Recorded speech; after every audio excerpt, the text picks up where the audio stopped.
런던의 도시정책 컨설턴트로 활동하면서 한국의 아파트는 현대의 도시 감옥이라 부르며 이런 주거 형태는 없애야 한다고 주장하던 한 여성이 있는데요. 예기치 않은 한국 파견 근무 이후 런던에도 이주거 시스템을 도입해야 한다고 외치고 있다는데 도대체 한국에서 무슨 일이 있었던 걸까요? 시작 전 구독과 좋아요 부탁드리고 지금부터 그 놀라운 이야기 함께 들어보시죠. 저는 클레어 윈터스입니다. 영국 런던에서 도시정책 컨설턴트로 일하고 있죠. 솔직히 말하면 한국 출장은 정말 내키지 않았어요. 상사가 갑자기 서울에서 3개월 동안 아파트 주거 정책을 연구해오라고 하더군요. 저는 이미 확신하고 있었거든요. 한국의 고층 아파트는 거대하고 비인간적인 시스템일 거라고 말이에요. 지난 2년 동안 영국의 고층 아파트 문제를 취재하면서 확신했죠. 고층 아파트는 범죄를 증가시키고 사람들을 고립시키는 도시의 감옥이라고요. 인천공항에서 강남까지 가는 길, 창밖으로 보이는 수없이 많은 아파트 단지들을 보며 한숨이 나왔습니다. 정말 똑같이 생긴 건물들이 끝없이 펼쳐져 있더군요. 20층이 넘는 거대한 콘크리트 덩어리들이 마치 병정처럼 줄지어 서 있었어요. 역시 내 생각이 맞았어라고 중얼거렸죠. 택시 기사분이 처음 오셨어요? 라고 물으시더니 우리나라 아파트 좋죠? 라고 하시는데 저는 그냥 애매하게 웃기만 했어요. 제가 머물게 된 강남의 한 아파트 단지에 도착했을 때 첫 느낌은 압도적이었어요. 25층짜리 건물이 8동이나 늘어서 있었거든요. 단지 입구부터 뭔가 이상했습니다. 경비원이 저를 보더니 활짝 웃으며 인사를 하는 거예요. 어서 오세요. 새로 이사 오신 분이시죠? 런던에서는 상상할 수 없는 일이었어요. 경비원이 세입자 한 명 한 명을 다 기억하고 있다니요. 심지어 영어로 웰컴이라고까지 하더군요. 관리사무소에서 입주 절차를 밟는데 정말 놀랐습니다.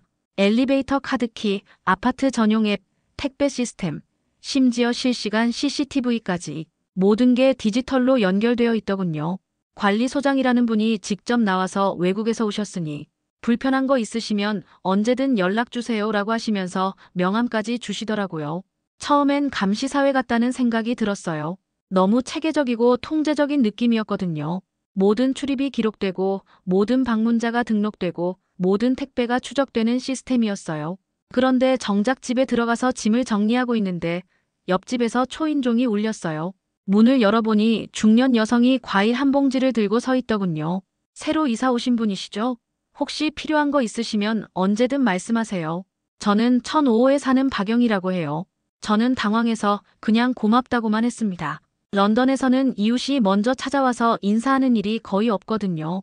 특히 낯선 외국인에게 이런 호의를 베푸는 건 더욱 이해가 안 됐어요.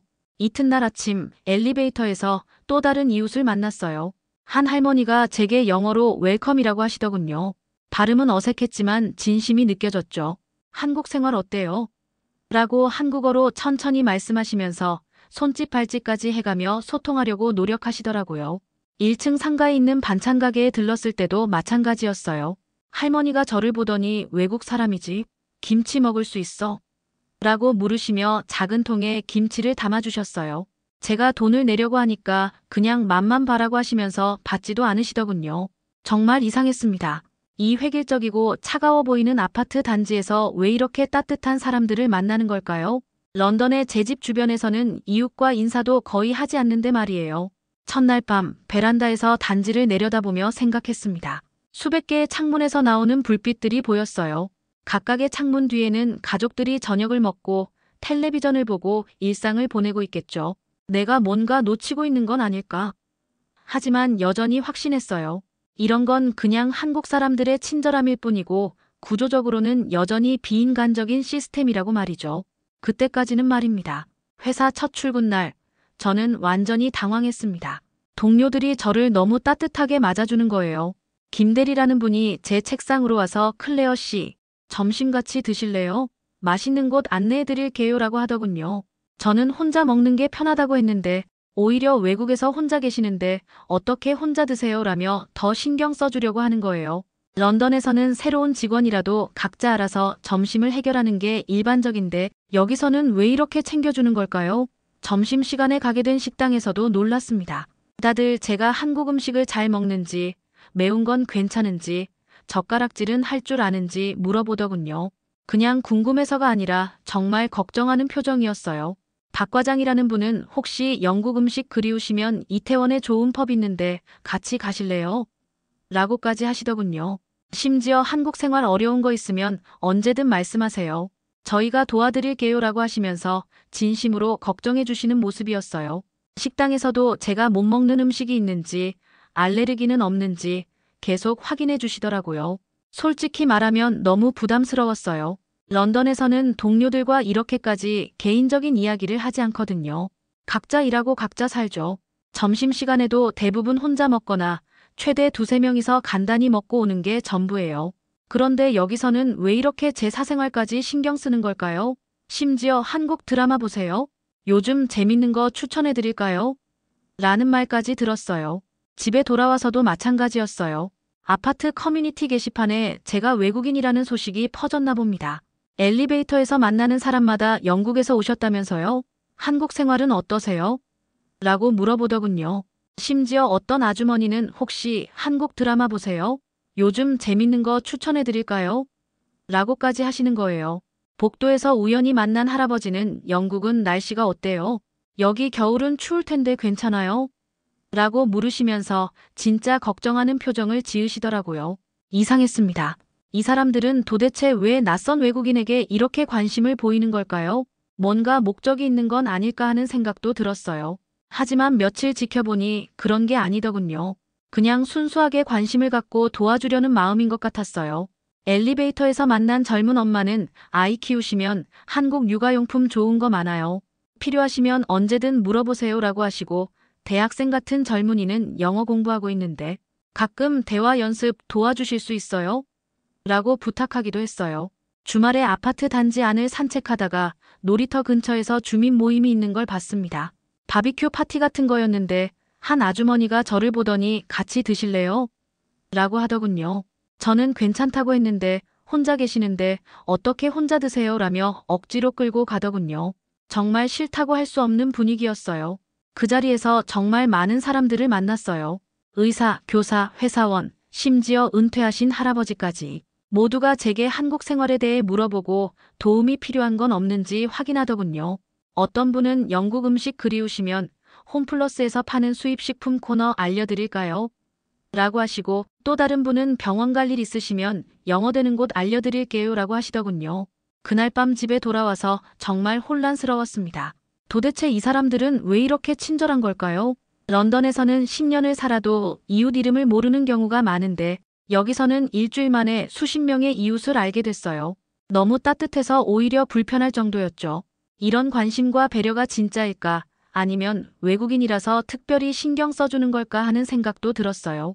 회사에서 일한 지 2주일쯤 지났을 때였어요. 저녁 늦게 집에 돌아오는데 아파트 복도에서 소란이 일어나고 있었습니다.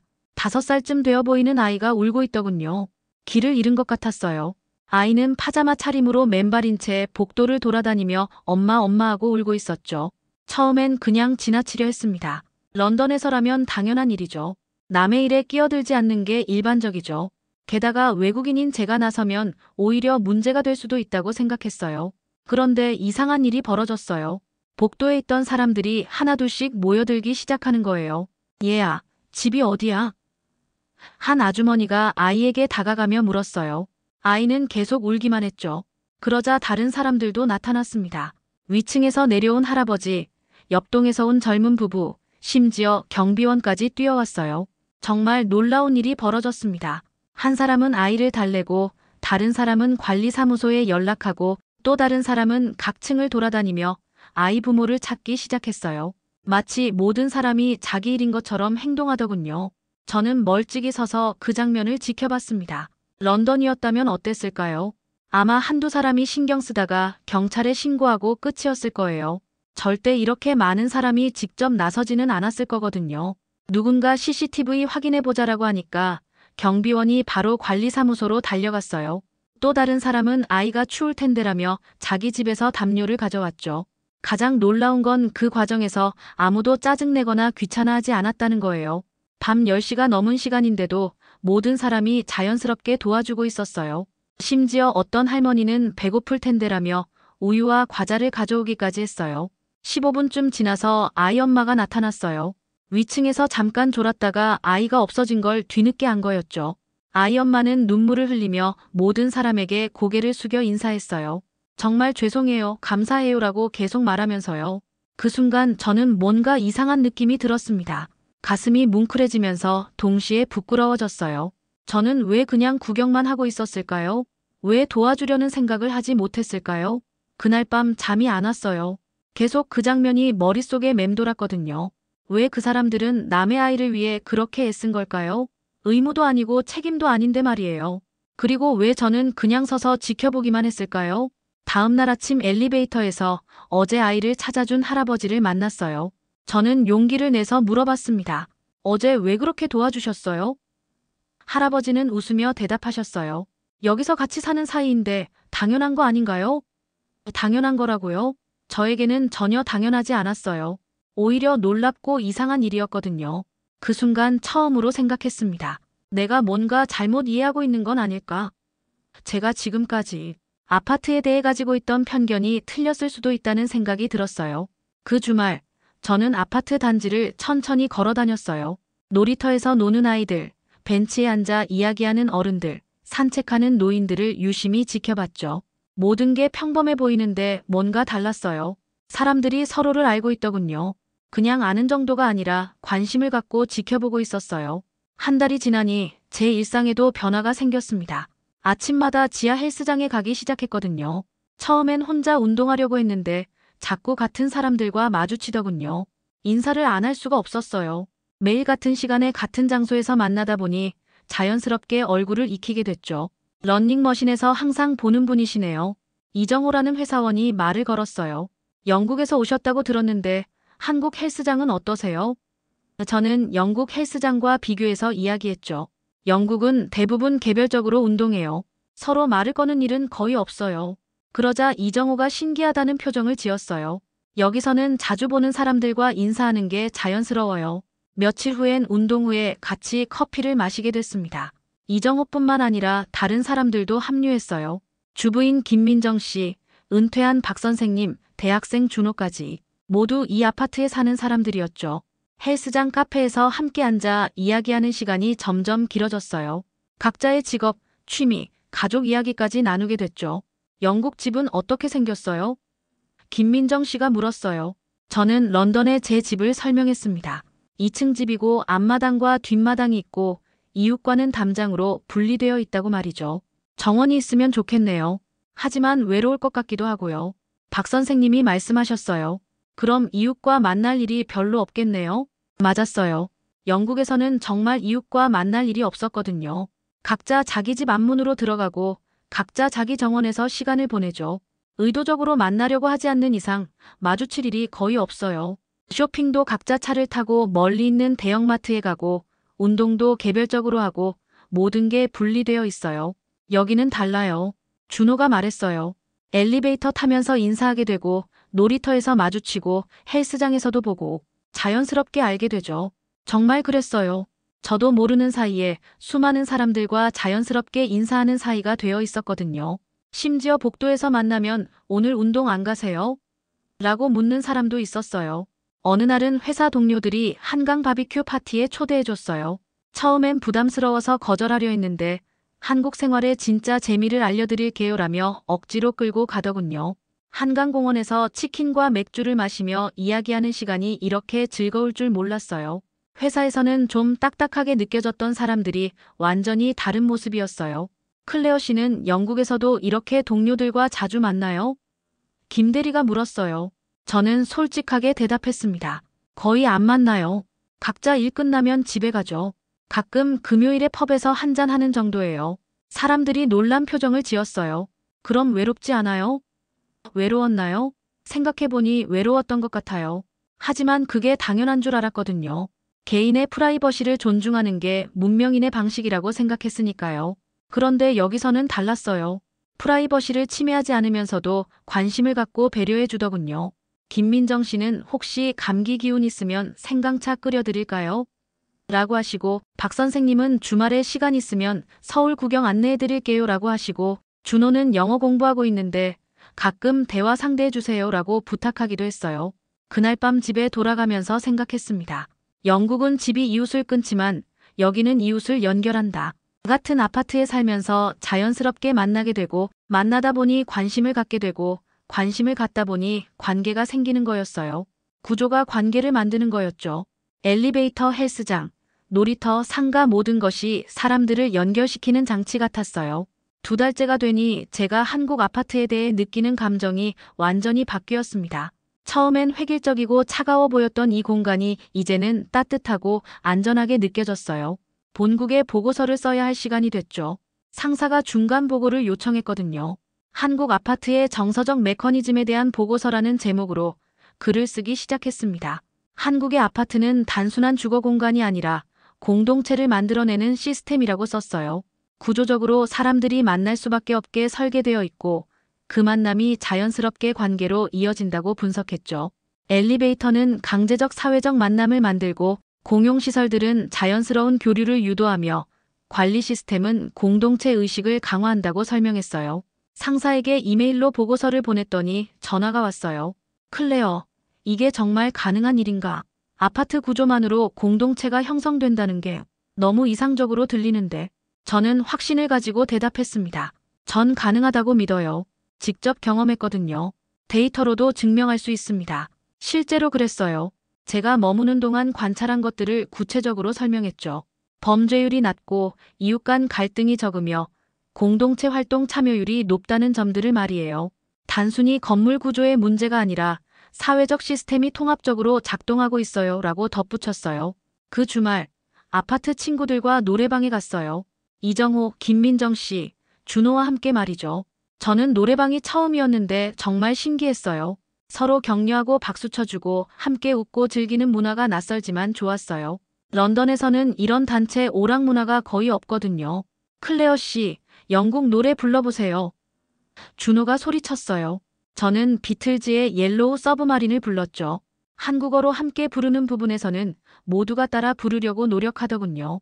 발음이 틀려도 상관없이 함께 즐기는 모습이 정말 인상적이었어요.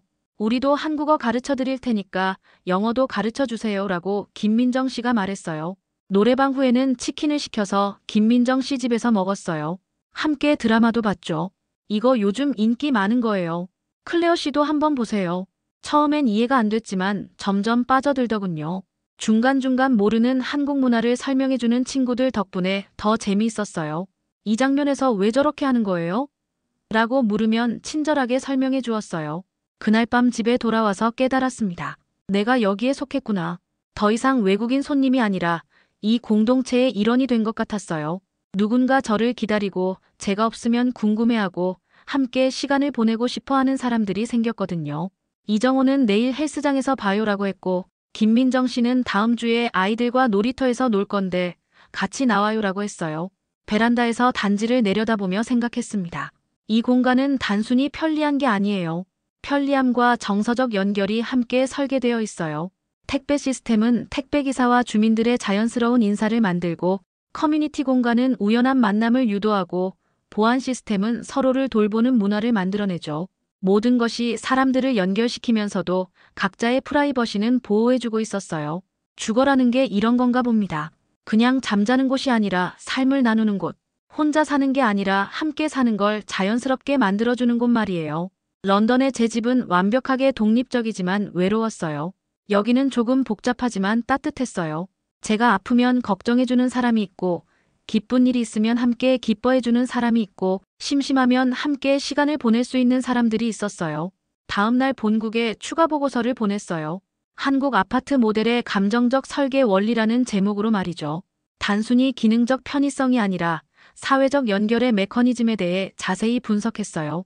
3개월이 다 지나가고 있었어요. 영국으로 돌아가야 할 시간이 다가왔죠. 마지막 주가 되니 정말 아쉬웠습니다.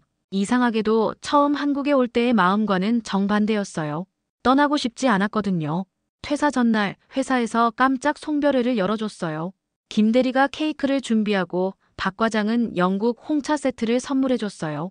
한국 생각날 때 마시세요 라면서 말이죠. 정말 감동했어요. 런던에서는 퇴사하는 사람에게 이렇게까지 해주지 않거든요.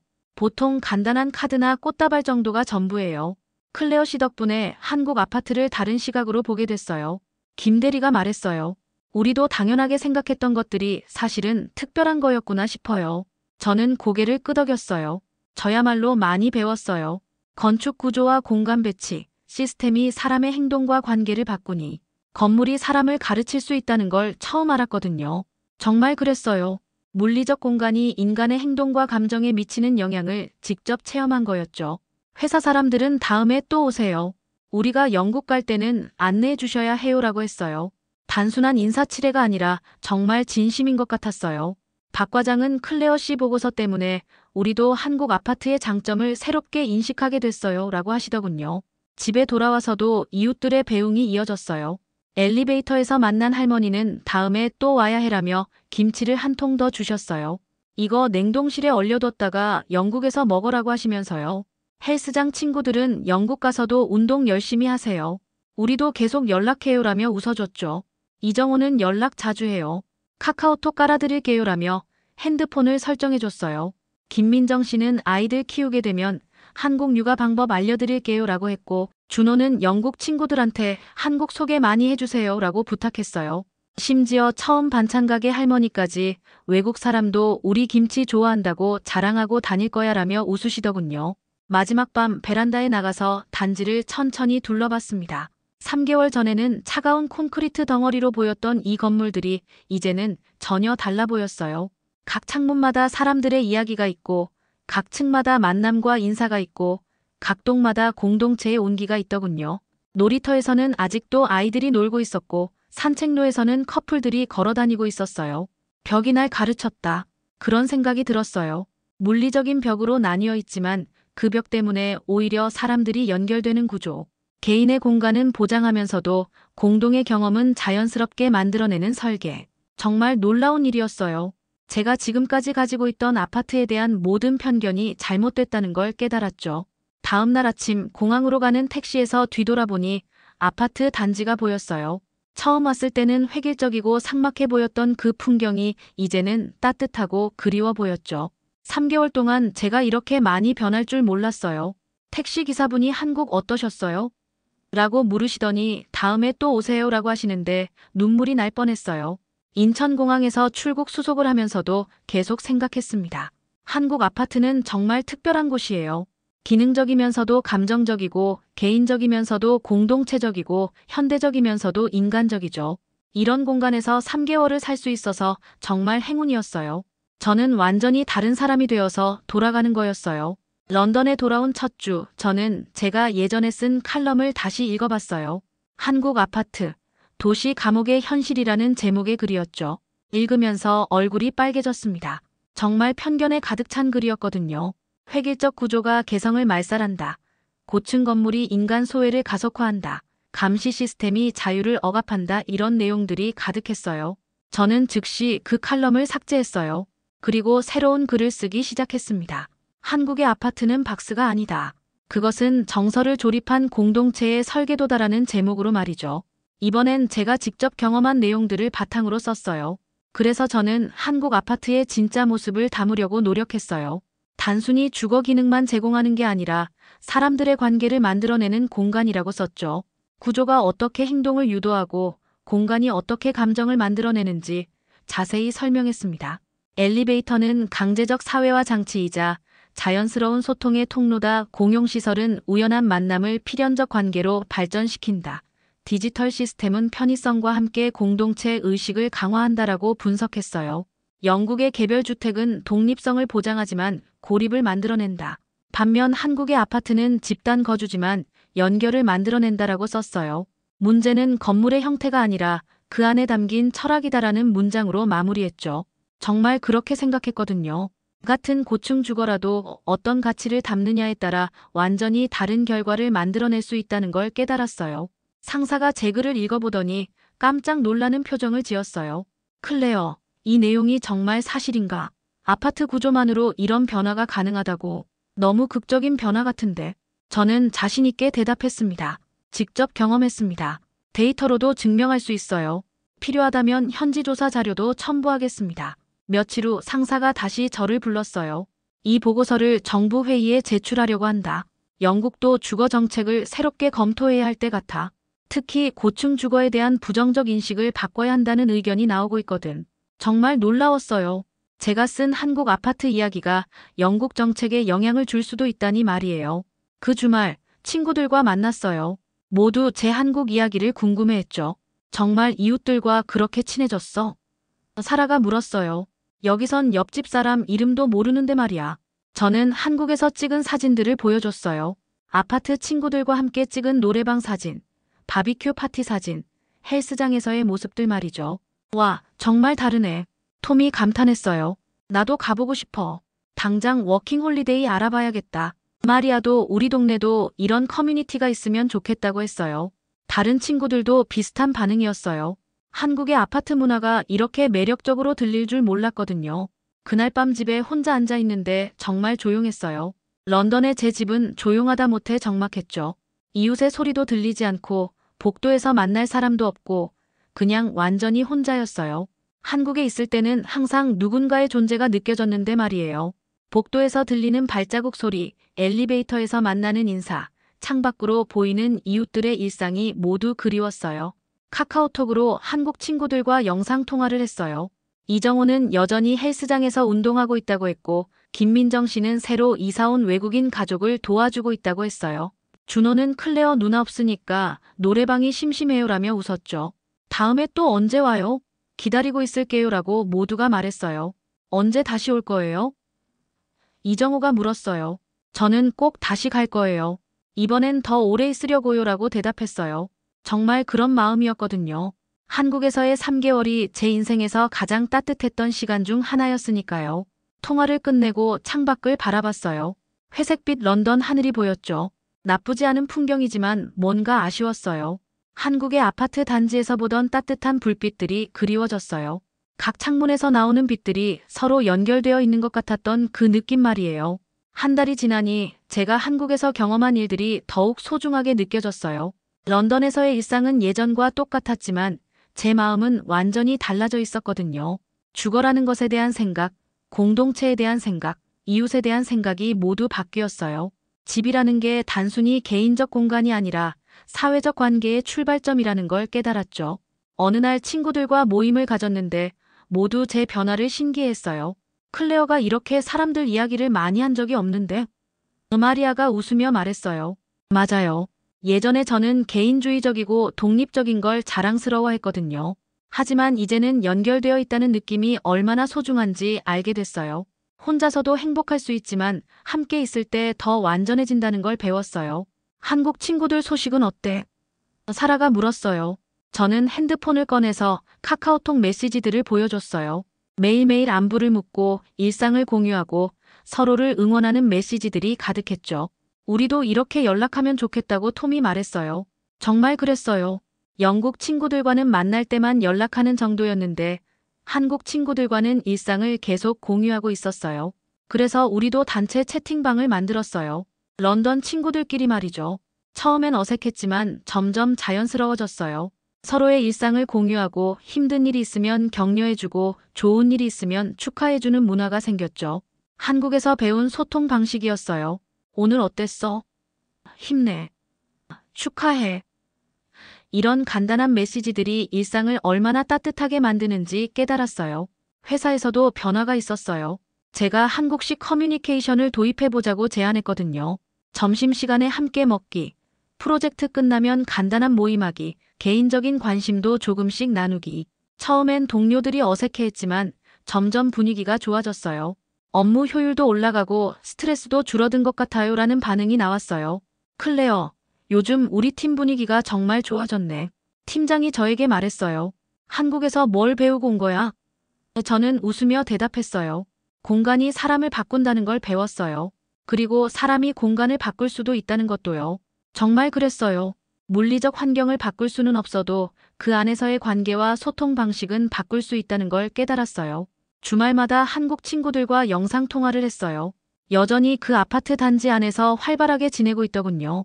새로운 외국인 이웃이 이사 왔다고 하면서 클레어 언니처럼 잘 적응했으면 좋겠다고 준호가 말했어요. 뿌듯했어요. 제가 그 공동체에 작은 영향이라도 미쳤다는 생각이 들었거든요. 어느 날 저녁 베란다에 나가서 런던 시내를 바라봤어요.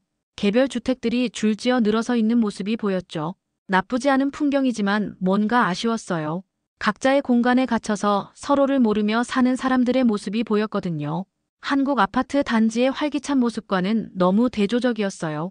다음엔 내가 설계할 차례야. 그런 생각이 들었어요. 한국에서 배운 것들을 영국에 적용해보고 싶었어요.